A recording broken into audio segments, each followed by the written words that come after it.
A new boss at work, leadership shifts in an organization you're a part of, or even changes in your personal life. All these things can leave us feeling a little off balance. And it is human nature to stick to whatever it is comfortable because it feels safe.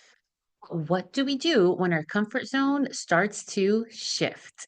In today's episode, we're exploring how to navigate those shifts, embrace the unknown, and let go of the resistance when new leadership comes into our lives. Along the way, we'll uncover strategies to open ourselves up to new possibilities, even when it feels uncomfortable at first. You are listening to the Free to Be Mindful podcast, which invites you along on a journey to learn of mindful living, grow in mental health, and inspire through personal growth. In a world where we can often feel much stress and overwhelm, this podcast provides bite sized tips and real talk conversations, empowering you to embrace mindfulness and nurture your full potential. I'm your host, Vanessa de Jesus Guzman, licensed therapist, retired educator, entrepreneur, and mom of two. I'm passionate about helping busy moms reduce the overwhelm and to live life intentionally without losing their, well, here we go. Hello and welcome to the Free to Be Mindful podcast. I hope that you're feeling good, looking good, and doing better in this world than you were yesterday. Okay, let's start with this. Change can feel unsettling because it brings what the unknown is all about. Whether it's a new boss at work, a new leader in an organization you belong to, or even shifting dynamics in your personal life, uncertainty can, of course, feel overwhelming. Think about kids figuring out how to navigate between two households after a divorce. One parent has one set of rules, and then the other has another set of rules, and the routines don't always match up. I know from firsthand experience, because of the work that I do, that it is a lot for kids to handle.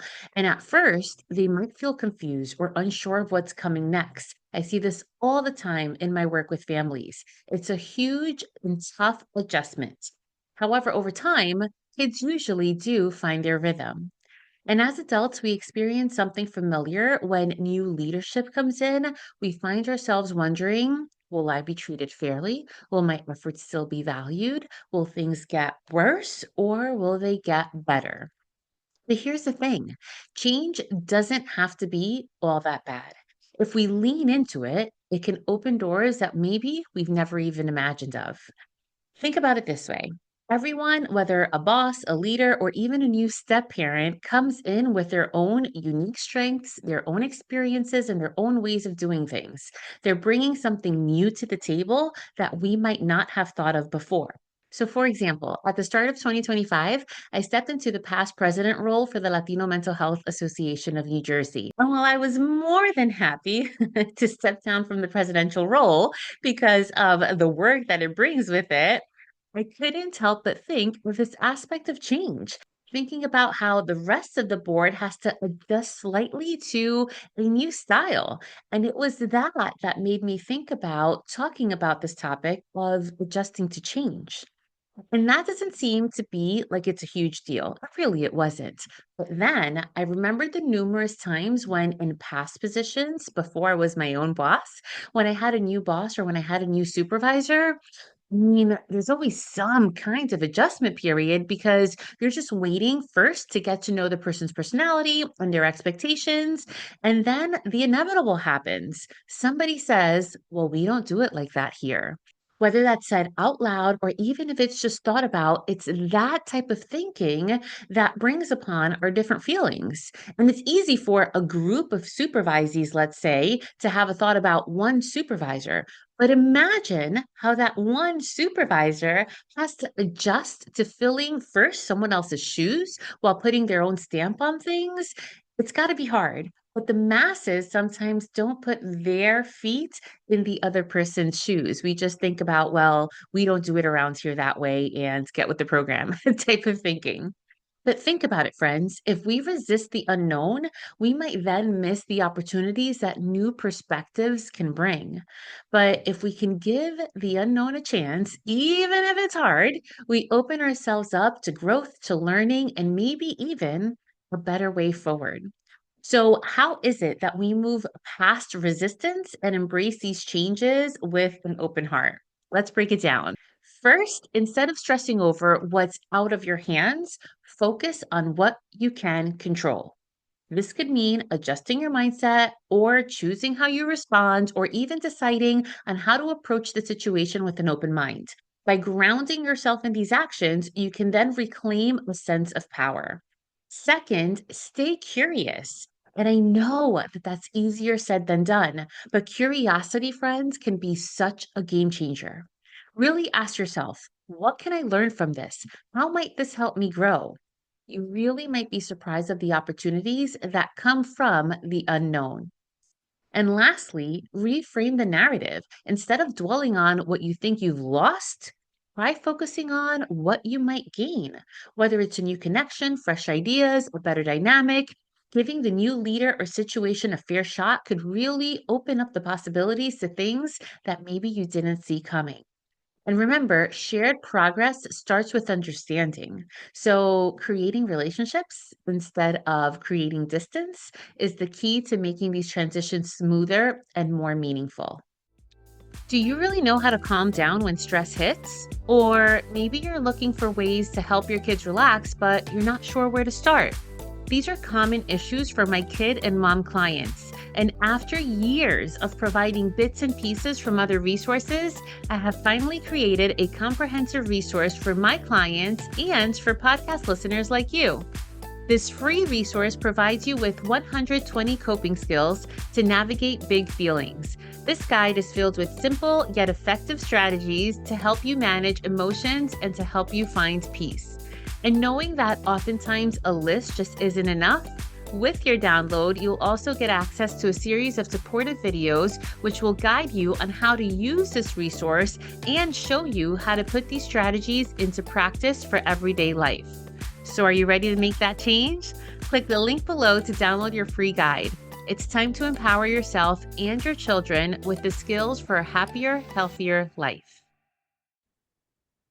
And of course, change isn't something that happens overnight. It's a process, a huge process in some cases. Think about how kids adapt to all the moving pieces in their lives, learning what different teachers expect from them, figuring out who's picking them up or dropping them off, and adjusting to different rules in different households, whether their parents may be divorced or separated, or even if they visit friends. It's not always easy, but kids always find a way to make it work.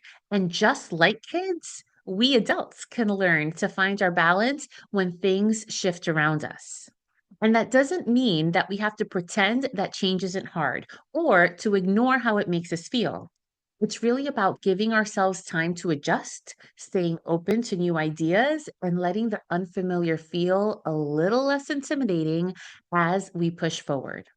And if you're realizing that you and the new leader don't see eye to eye, take a pause and try coming at it from a place of curiosity instead of from a place of frustration. Maybe ask yourself, is there something that I can learn about their way of doing things? Or could our differences actually complement each other? And if there really are no obvious commonalities, because sometimes there may not be, sometimes you just have to take the approach of, well, let's see if they could pleasantly surprise me and just leave it open to what may happen. Because when we let go of the resistance and when we embrace change, we then create the space for growth and for new possibilities. A shift in leadership doesn't mean losing control. It may mean opening the door to fresh ideas and to shared progress. And even if it's uncomfortable at first, you might be surprised how much you grow and learn along the way. So at this moment, sit comfortably and let yourself to be fully in the present. And as you sit here, bring to mind a change that you might be navigating. Maybe it is a new leader at work, but maybe it's a shift in your organization or even a change in your personal life. Notice how this change makes you feel and know that there's no need to push those feelings away or to judge them. Simply acknowledge them. Now consider this. Every change brings with it an opportunity to learn something new. Reflect on what this change might teach you. Could it give you a new way of doing things? Could it help you grow in ways that you hadn't expected? Give yourself the permission to stay open to these new possibilities. If the new leader or situation feels challenging, think about one small way that you can find common ground. And maybe it's asking a question to understand their perspective, or maybe it's looking for a shared goal that you both care about. Focus on the ways that you could build bridges rather than walls. And remind yourself change is a process. It's okay if it feels uncomfortable at first. With time and patience, the unfamiliar can become a part of your new normal. You are capable of adapting, learning, and growing one step at a time. So, thank you for tuning in today. Know that change is never easy, but it doesn't have to be all bad. By letting go of resistance, staying open to the unknown, focusing on what we can control, and if you really challenge yourself, letting go of judgment, we allow space for new possibilities. And friends, if you have found this episode to be helpful to you, don't forget to subscribe and leave a review. And as always, take a breath and remember, you are always free to be mindful. Thanks so much and catch you next time. Free to be Mindful exists because of viewers and listeners like you.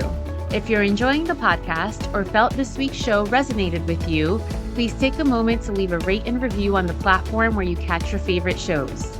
That quick and easy act allows me to see what you're enjoying so I can deliver more personalized content that focuses on learning, growing, and inspiring. It also helps others find the podcast too.